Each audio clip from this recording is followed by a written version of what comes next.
The Buckingham Palace campaign to try and deride Prince William using Amanda Platell in the Daily Mail has this week reached deranged levels.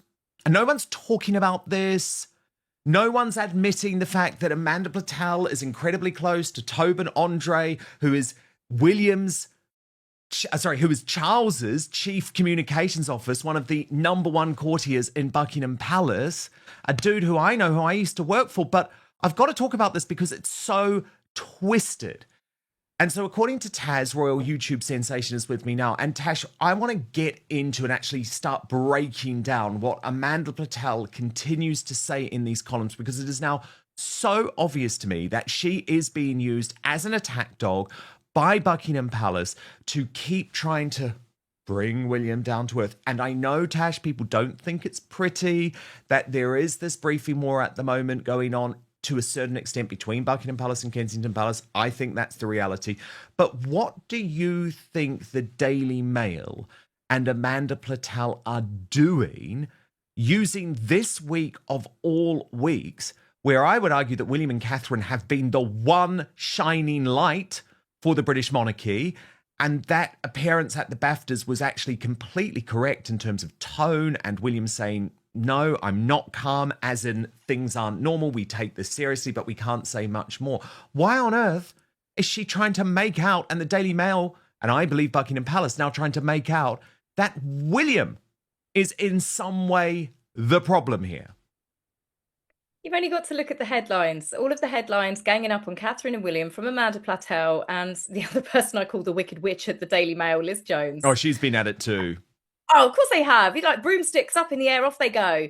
And they've both got poison pens. And I think they like the attention. And I think that they try and keep themselves as all writing for the Daily Mail. See, I'm different to you. I don't believe that the king is having a briefing war with his own son, but that's just me. And I understand that you have a completely different obvious perception from it, having worked in the industry yourself. But for me personally, I don't believe Buckingham Palace is at it, but I do believe Amanda Platell. I do believe that there is an outside influence pushing for this. I just think she's a very vindictive person. I've read Amanda Platell's writing about other people as well, including the Prince and Princess of Wales, and she seldom has a nice word to say about anybody. I think she's just one of those vindictive people. But some people like that, you know, people like Piers Morgan, after all, and he's quite a controversial character. But Catherine and William have done nothing wrong. And their outing, do you know, it was a breath of fresh air. Everybody needed it. I needed it. I'd been feeling really low, thinking that the royal family was about to go under at one point. But that was because I'm just constantly surrounded by seeing all of this negative writing. But you saw Catherine and William, and you saw the way everybody reacted to them, and everybody was incredibly happy with them. The way that the public react when they see Catherine and William made me realise, no, we're fine. They'll be fine. We'll get through this storm. But then to see so much negative headlines, Amanda Platell expected, and then to see Meghan's appearance, Queen of the Desert, you're just like, that newspaper really is up to something, really, to push Meghan as the Queen of the Desert. And then you've got our future king and queen that are just constantly under attack from that rag. It's honestly very, very frustrating to see. But how could you... Catherine and William were just perfect that night out. Catherine looked absolutely wonderful. And yet all of these writers at the Daily Mail just couldn't wait to crack out the keyboard and to try and come up with the nastiest thing that they could. And what was Amanda's main attack? Because Prince William hadn't watched a film. I mean, are you serious? This is them grasping at straws. This is as bad when they tried to attack him because dog walkers have lost several acres around Great Windsor Park because they've bought a house there.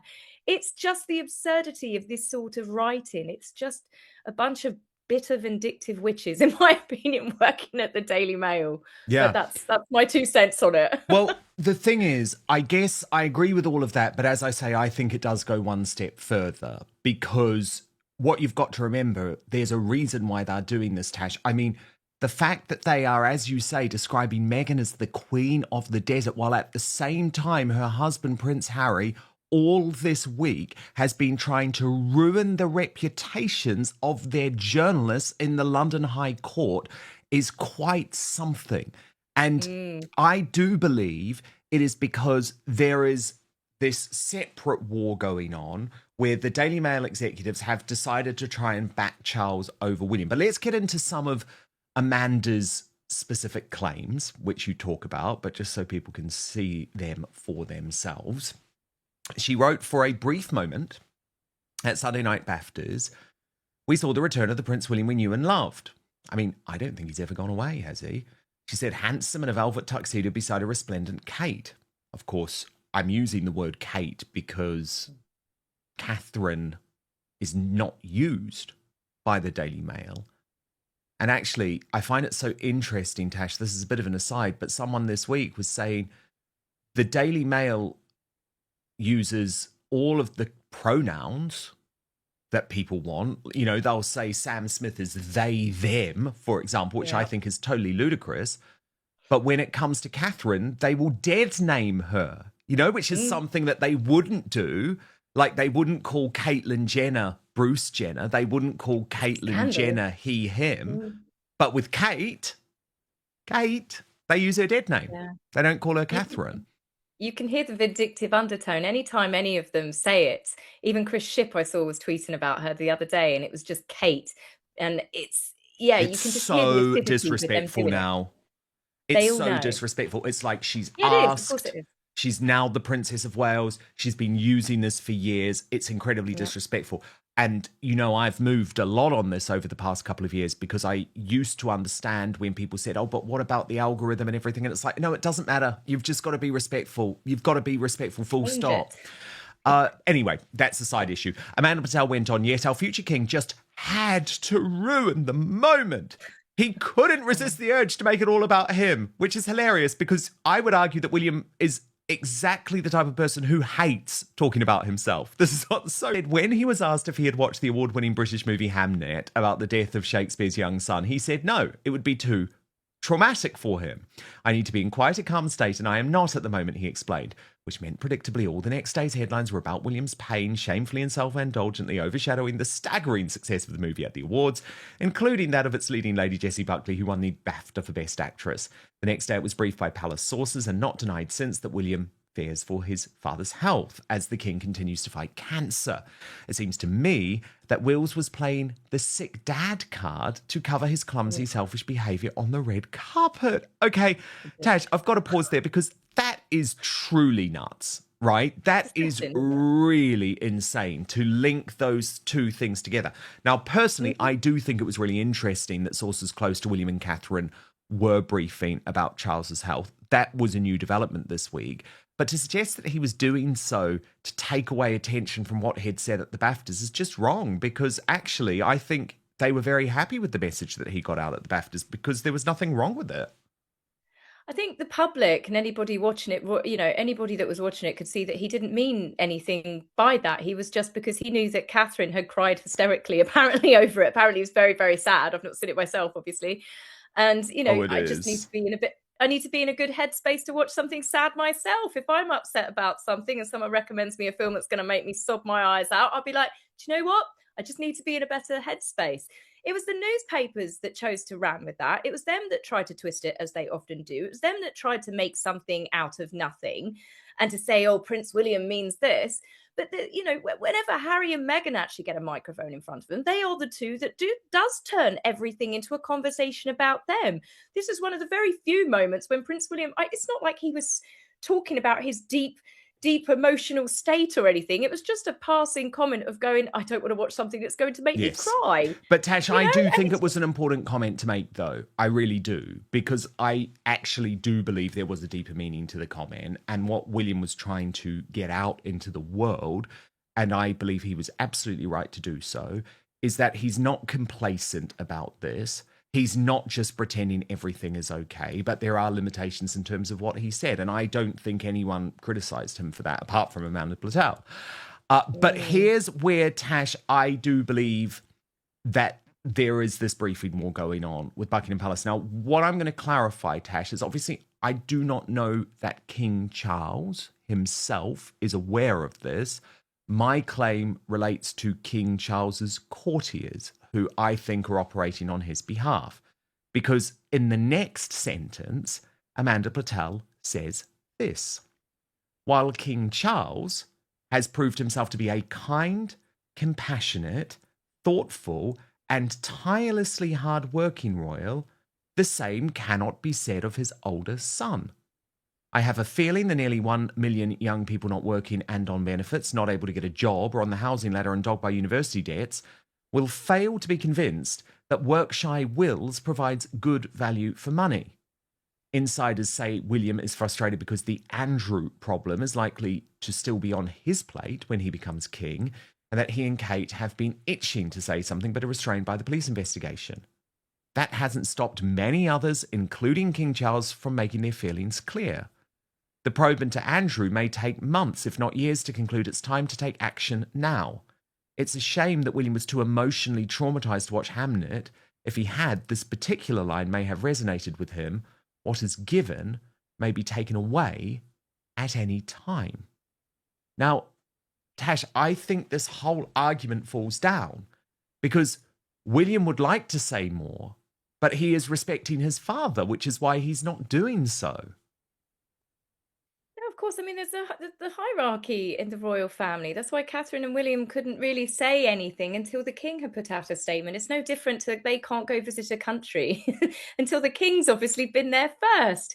It's just the way it works within the royals, and they can't be seen to be rocking the boat and going out and making statements independently. But also, I don't know. I do struggle with this whole thing. I do not believe that the king is trying to turn anybody against his son, which, you know, some people do believe. They do believe that Queen Camilla and the king are very jealous of Catherine and William's popularity, and it's just this constant internal war. I don't see that because Charles believes in the continuation of the monarchy, and to do that, that means he has to believe in William. But I don't know with this briefing war. There's so many people that are against the royal family at the moment. And Amanda, like I said, she very vindictive in her writing. I mean, even reading it, I refuse to read her articles, but even hearing you read that back, the way that she's twisted and turned that to me is just someone that's just a really unpleasant person. But then to put in the puff piece about the king, it could easily been swayed then that she's pro King Charles. And then I can understand where it could be if she is friends with the king's right-hand man, as it were, that, you know, it could be fed down that way. But I do not understand. I can't get my head around, as a royal watcher, a royal fan, someone that talks about the royal family, I cannot understand this vitriol that seems to be going for Prince William. And whilst the whole Andrew thing, I'm very much, this is his fault, his responsibility, his actions. If she's going to be angry at anybody over this whole Andrew thing, why Prince William and Catherine? You know, that they were teenagers. Well, of course, it has to be Charles. It has to be Charles. At the end of the day, Charles was running the monarchy when the payment was made, when the cover-up was done. And this is weird projection. And again, Tash, that's why I believe my theory stacks up here, because I think that's why she is siding with Buckingham Palace and really trying to, I think, lie, really, about the reality of the situation. But look, Melanated Mona, who is pro Prince William, I think made a very good point, because she pointed out Prince William's exact words on 2 occasions in terms of what his plans are for the monarchy. And I did think it was worth just sharing these with you again. Remember, William said, I'm trying to do it differently, and I'm trying to do it for my generation. And to give you more of an understanding around it, I'm doing it maybe with a smaller R in the royal, if you like. Change is on my agenda, not overly radical change, but changes that I think need to happen. And Mona added, he did not tell you people he's going to kick anyone out of the line of succession. He didn't tell you he would be removing titles. But Amanda Platell, Tash, wasn't finished there. Dan Wootton raises a series of claims that deserve closer examination, not because they are sensational, but because of what they imply.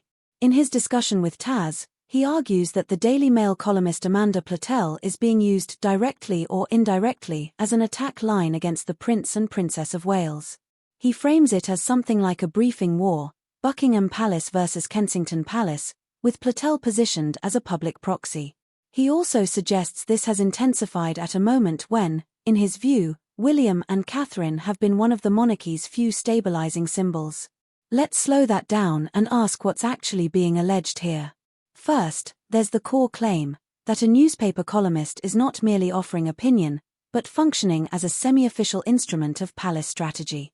That's a serious allegation because it suggests coordination, a deliberate campaign rather than freewheeling commentary. And if true, it would point to something bigger than one writer's tone.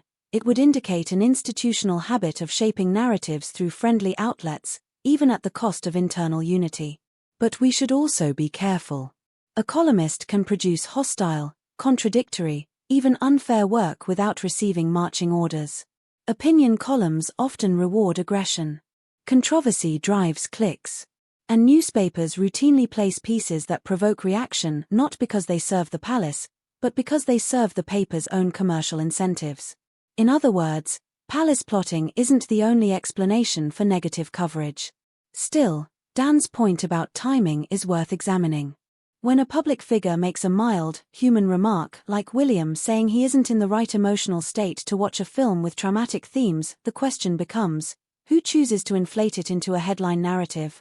Because the act of turning a passing comment into a moral indictment is a kind of editorial decision. It says less about the comment itself, and more about what the outlet wants audiences to feel, that William is self-absorbed, that he overshadowed an event, that he weaponized sympathy about his father's health. That leap from mild remark to character judgment is where the agenda question lives. Dan and Taz also highlight something else, the cannot-win structure of the criticism. In the transcript, William is attacked for speaking too much, and then attacked for not speaking enough. He's criticized for being too central, and then criticized for being reluctant. That pattern matters. When criticism becomes internally inconsistent, it often signals that the purpose is not to evaluate conduct, it's to keep a target permanently on the defensive. Now, the briefing war theory. Is it possible that competing royal households have different media relationships, different priorities, different tolerance for risk? Of course. Large institutions are rarely perfectly aligned. And royal communications has historically involved selective briefings, sometimes to protect reputations, sometimes to manage crises, sometimes to nudge the public conversation. But Dan's framing goes further, that Buckingham Palace is actively trying to bring William down to earth, even while the institution's future depends on William's credibility. That's where the logic strains.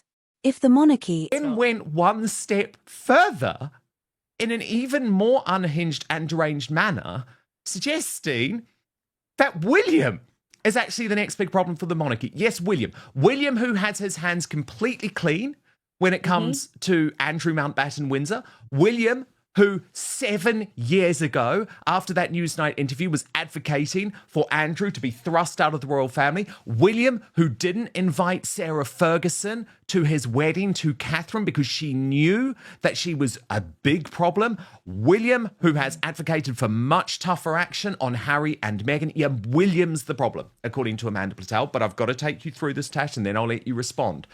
Okay. She wrote, okay. So why are we not hearing more from him now? Is it because he is the most reluctant king in waiting we've ever had? So Amanda just really doesn't know why she hates William, does she? Because on the one hand, she's suggesting that William is overshadowing Charles. Now, on the other hand, she's saying he needs to do more. He needs to be less reluctant. She goes on, instead of addressing the issue in public, he chose to do a BBC interview on men's health alongside Professor Green, a rapper and singer-songwriter, all very worthy and an important subject.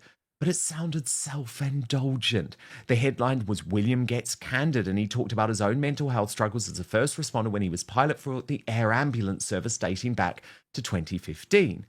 For one thing, given the way Andrew's friend Jeffrey Epstein abused and trafficked girls, women's mental health would have been the more timely topic. And surely he should be tackling the matter of the moment, the unprecedented threat to the monarchy presented by the Andrew crisis. William is its future, and he should be out and about, front and centre, reminding us of the undoubted benefits of the royals, trying to ensure the firm's survival, not whining about how he was carrying everyone else's emotional baggage and it was really weighing me down and he needed time out to recover. William and Kate do pitifully few royal appearances, claiming they prioritise the impact of royal engagements over the volume, but that won't wash. King Charles, aged 77, performed 533 official engagements in 2025 while battling cancer, while his hand-wringing son, William, 43, did just 202. When Charles was Prince of Wales, as William is now, he conducted over 530 royal engagements every year, including 100 visits to foreign countries when he too had a young family. How did that work out, Amanda? And when William and Harry were grieving after their mother Diana's death. Well, yeah, I would argue that Harry and William thought that was a mistake.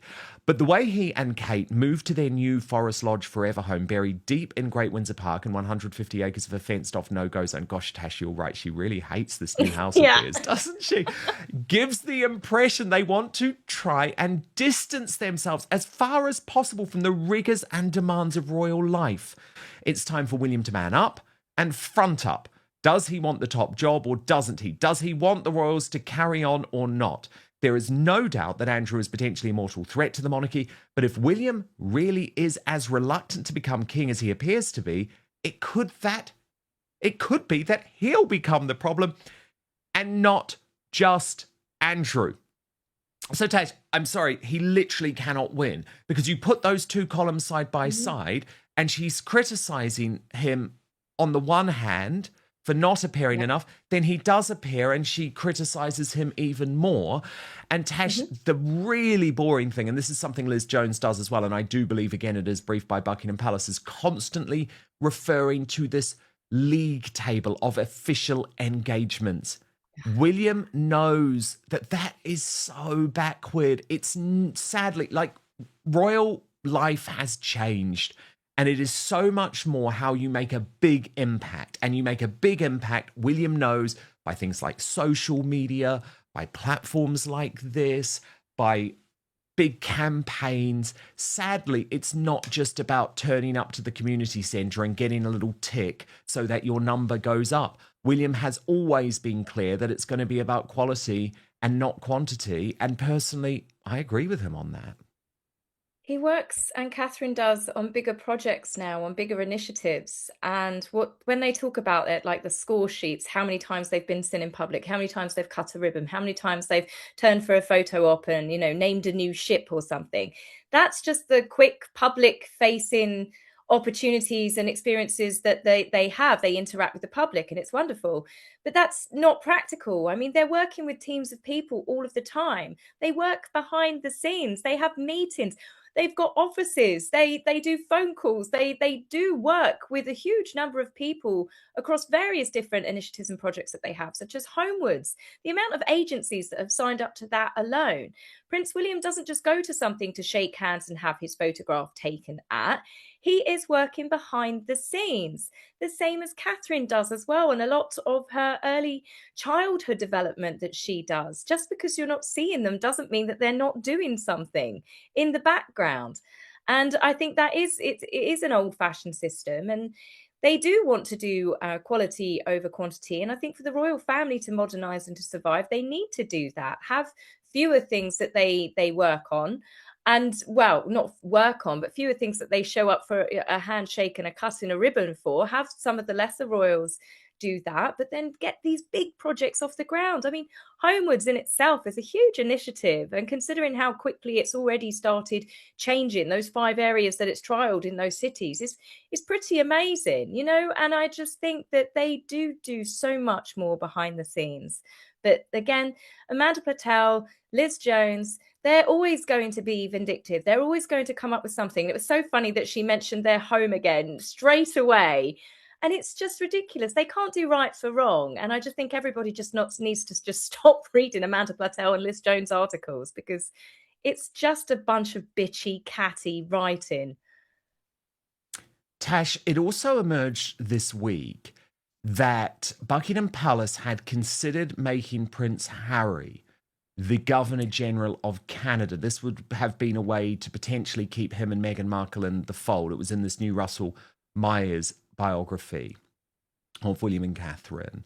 But Tash, you've spoken out on this, writing, trying to constantly placate Meghan was the biggest mistake the royal family made with this couple. She didn't want to fit in because she wanted to take the money and the titles to hawk in America and play princess. Meghan never tried to get along with staff or Harry's family. So it's interesting, Tash, that when you look back, actually, you think there are, I guess, issues in terms of the way that the royal family did keep on trying with Prince Harry and Meghan Markle, which is, of course, the complete opposite picture that those two grifters have tried to paint for the past 6 years. I think that Meghan was manipulating Harry by saying that people weren't being nice to her and she wasn't happy with this and she wasn't happy with that. So Harry would then complain to his family. So his family would then do everything to make Meghan feel welcome, like with the Queen having her on the train. There's no way in a million years Catherine or Sophie or Fergie or even Diana would have had the sort of treatment and allowances given to them that Meghan had. No other royal bride before her had ever had the amount of allowances that she had. And it's something that Harry and Meghan just magically forgot when they were complaining about how tough and how hard it was.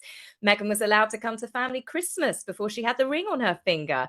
Meghan was allowed to do a lot of things because they were trying to keep her happy, because they have spent their entire lives trying to keep Harry happy. And it was just a disaster waiting to happen. But Meghan never wanted, there's nothing that they could have offered her, in my belief, that she would have ever been content with, that she would have ever been happy with.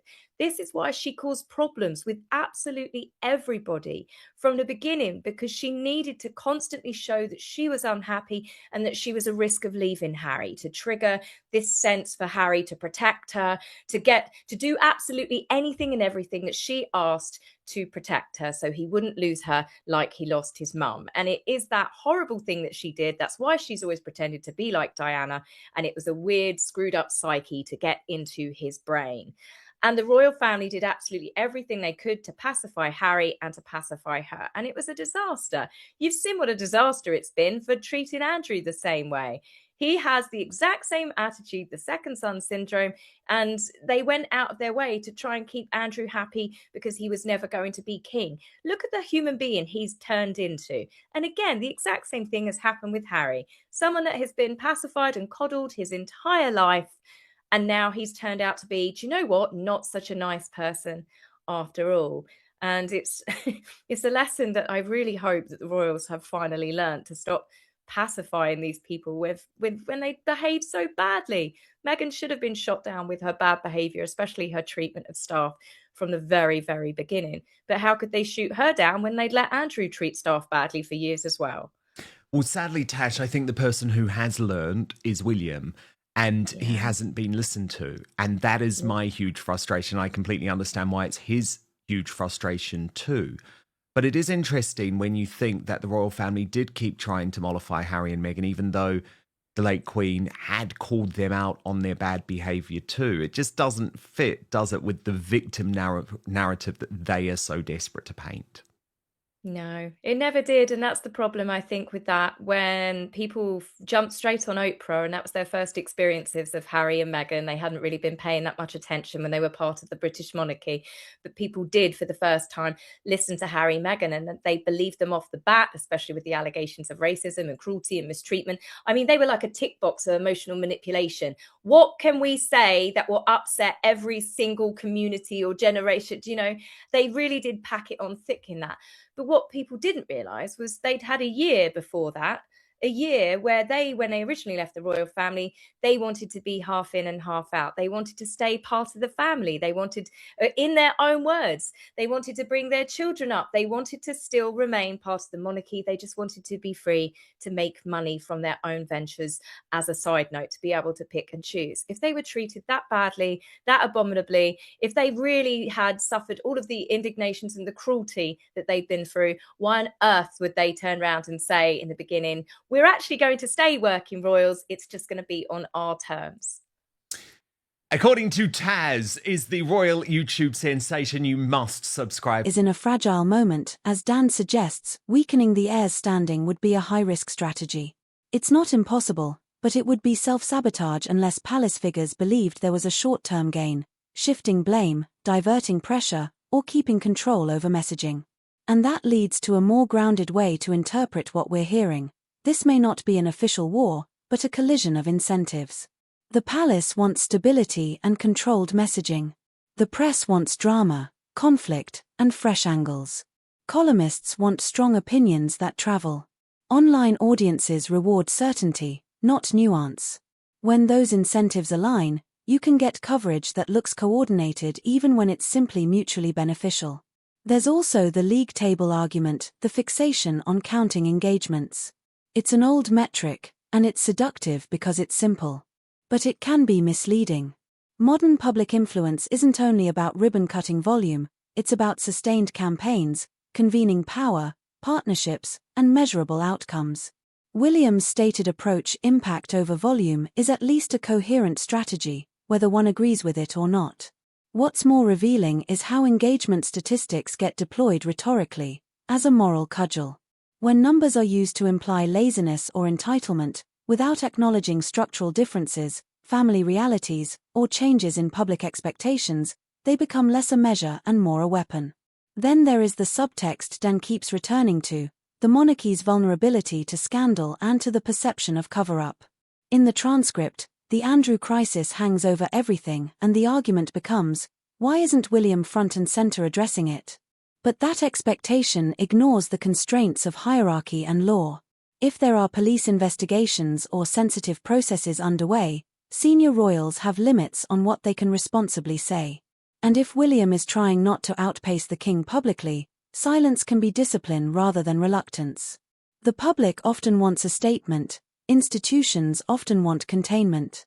Those instincts clash, and the press fills the gap. Finally, there's the question of what this style of commentary does to the wider environment. Even when Dan and Taz are defending William and Catherine, they're also describing a landscape where loyalty and legitimacy are fought in headlines.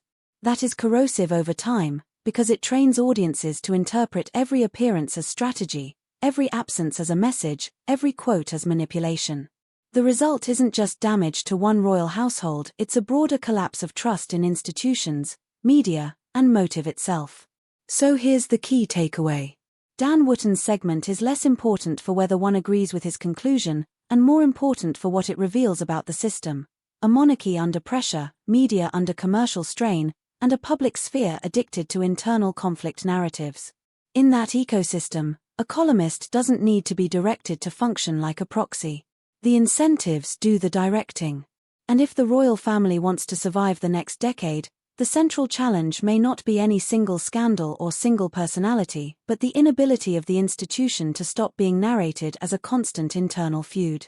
Because once that frame takes hold, every story becomes proof of the feud, even the ones that aren't.